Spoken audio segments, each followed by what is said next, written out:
स्वर्गीय राजीव गांधी जी की स्मृतियों को प्रणाम करता हूं। मध्य प्रदेश साहित्य एवं संस्कृति समिति का आभार और नर्मदापुरम के तमाम सुधी श्रोता और आयोजक गण, आप लोगों की मेहनत से एक शाम सजी और तमाम कवियों को आप लोगों ने बड़े मन से सुना, बहुत अच्छा सुनाया।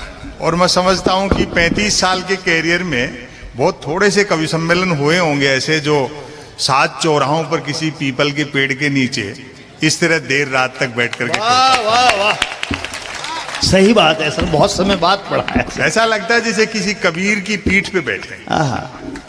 बहुत आनंद आ गया। मैं माखनलाल चतुर्वेदी जी कर्मवीर पत्र निकालते थे और कर्मवीर के नाम से उनकी एक कविता भी थी। स्वर्गीय राजीव गांधी जी की स्मृति को मैं 4 पंक्तियां उनकी सुनाता हूं। त्याग और समर्पण के बिना कुछ हासिल नहीं होता कि बीज जब मिट्टी में मिल जाए वृक्ष तब उगता है हे मित्र, कलम से स्याही गिरती जाए पत्र पर उठता जाता चित्र। तो आज हम सोचें कि बिना त्याग और समर्पण के कुछ हासिल कर लेंगे, थोड़ा सुविधा जीवी हो गई 25-30 साल में, उस चीज का नुकसान आपकी पार्टी और सोसाइटी और देश सब भुगत रहे। तो थोड़ा हिम्मत रखिए, उत्साह रखिए। समय आता है जाता है, चुनावी राजनीति में सब चीजें कि होके मायूस ना आंगन से उखाड़ो पौधे, धूप बरसी है तो बारिश भी यहीं पर होगी। आज आपने कवि बहुत अच्छे बुलाए और मैं किसी भ्रम में नहीं हूं। अब आखिर में वही लोग बचे हैं जो या तो मुझे थोड़ा बहुत सुनना चाहते हैं, फिर जो दूसरों के साधन पर आए।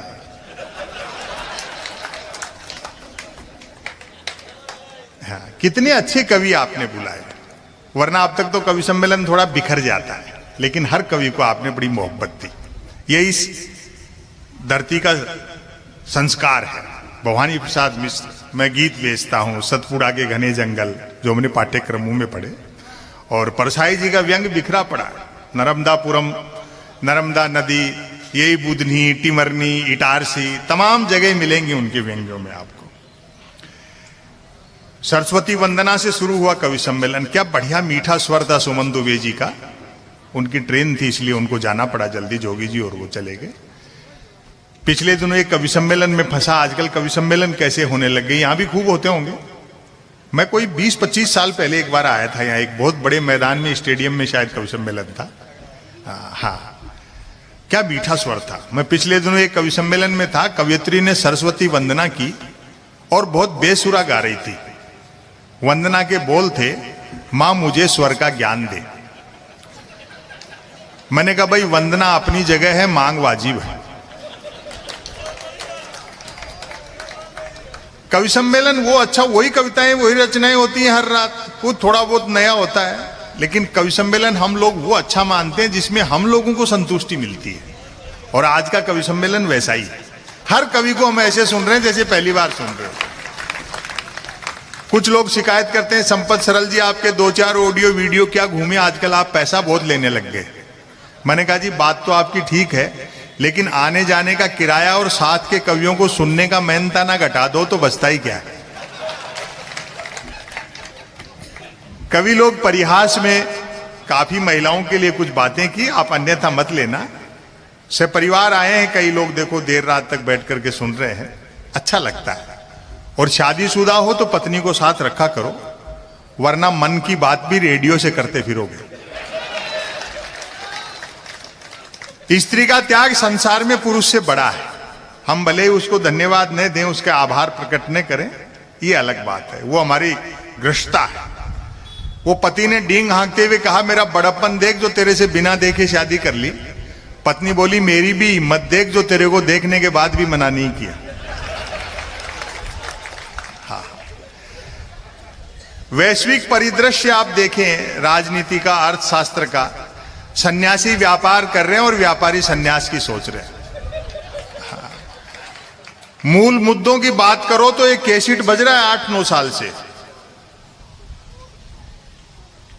डीजल पेट्रोल हमारे हाथ में नहीं है, रुपया अंतरराष्ट्रीय कारणों से गिर रहा है, महंगाई बेरोजगारी के लिए कांग्रेस जिम्मेदार है, बाकी सारी समस्याएं नेहरू छोड़ गए, फिर भी कोई दिक्कत हो तो पाकिस्तान चले जाओ। अब ये कोई जवाब होते? और धीरे धीरे चीजें आ रही है सामने, कब तक करेंगे। अभी कुछ लोग कह रहे थे, अब श्रीलंका का हाल देखो आप, ये तो उस देश की दुर्दशा है जो पूरा सोने का था, हम तो सिर्फ चिड़िया थे। हा? लेकिन चीजें बदलेंगी, वक्त सब हिसाब किताब बराबर करता है। ये रास बिहारी जी कह रहे थे, बोले देखो किसी जमाने का फास्ट बॉलर रहे इमरान खान चले गए, मगर कुर्सी एक दिन सबके जाएगी, भले ही कोई कितनी भी तेज फेंकता हो। बहुत बढ़िया, बहुत बढ़िया भाई, बहुत बढ़िया। व्यापम की जिक्र कर रहे थे, मैं बताता हूं व्यापम क्या है। आवेदन एक ने किया, परीक्षा में दूसरा बैठा, इंटरव्यू तीसरे ने फेस किया, नौकरी मिली चौथे को और करता रहा पांचवा, वेतन छठे ने उठाया और पेंशन हुई सातवें की। अब आपकी तालियां उठेंगी, जबकि सातवें की डेथ तभी हो गई थी जब पहले ने अप्लाई किया था। भाई वाह। मेरी इमेज ऐसी बना दी फौजदार जी जैसे मैं मोदी जी का विरोधी हूं, जबकि 2014 के पहले आप लोगों पे व्यंग करते थे, और सरकारें बदलेंगी, जो नहीं आएंगी उन पे भी करेंगे, लेकिन ये सुनना नहीं चाहते। आपने किसी वाजपेयी को हंसते हुए देखा 9 साल में? वो गृह मंत्री तो इतने गुस्से में रहते हैं कि जिसको पीटने दौड़ते हैं उससे आगे निकल जाते हैं। हंसो, उल्लास करो, नेताओं पर ऐसी सब चीजें होती हैं। अखबारों में कार्टून तक नहीं छप रहा है सरकार के किसी मंत्री का, प्रधानमंत्री का, गृह मंत्री का, कोई कार्टून नहीं दिखेगा आपको, लेकिन रास्ता फिर भी निकाल लेंगे लोग बाग। अगर अखबारों में इस तरह से कार्टून छपना बंद हो जाएंगे तो पाठक लोग इनके फोटोओं को ही कार्टून मानना शुरू कर देंगे। रास्ता तो निकलेगा, जनता हंसे बिना थोड़ी रहती है। मैं तो अगर भूल से भी ये कह दूं कि मोदी जी 2019 में विकास के दम पर दोबारा जीत के आए हैं, तो भक्त लोग गुस्सा करते हैं, जूता निकालते हैं कि शर्म नहीं आती प्रधानमंत्री के बारे में झूठ फैलाते हुए। बढ़िया बात है। लेकिन मैं सहज रहता हूं, आप लोग भी सहज रहा करो। वो होमवर्क देने के लिए छोड़े हुए हैं, वो जो 18% वोटर है ना, ये जो तमाम जो भी कुछ हो रहा है वो उनको होमवर्क के लिए अटका के रखा है। उनको होमवर्क दो, फिर वो उनके विरोधियों को होमवर्क देगा, इससे उनका काम आसान हो जाता है, दूसरों का मूल मुद्दों से ध्यान हट जाता है। होमवर्क मत लो, उनसे बहस ही मत करो, मैं नहीं लेता हूं। अब एक ने कहा, बोले अब बनेंगे प्रधानमंत्री योगी जी, मगर जल्दी बनाया यार, कपड़ों का खर्चा तो कम हो। होमवर्क मत लो आप, सरकारें आएंगी जाएंगी, ये लोग भी भोले लोग हैं, ये भी इस्तेमाल हो रहे हैं, समय इनको भी समझा देगा। कोई इनके लिए अलग से पेट्रोल पंप थोड़ी खुलेंगे।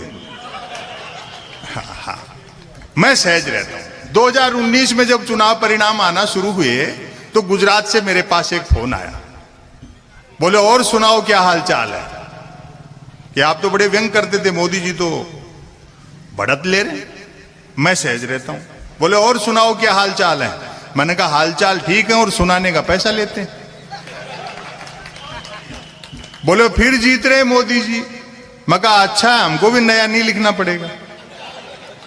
होमवर्क मतलब। एक इनकम टैक्स के अधिकारी मिले, उन्होंने मजाक के मेरे मिलने वाले थे, बोले ऐसे तीखा लिखते हो सरकारों के खिलाफ।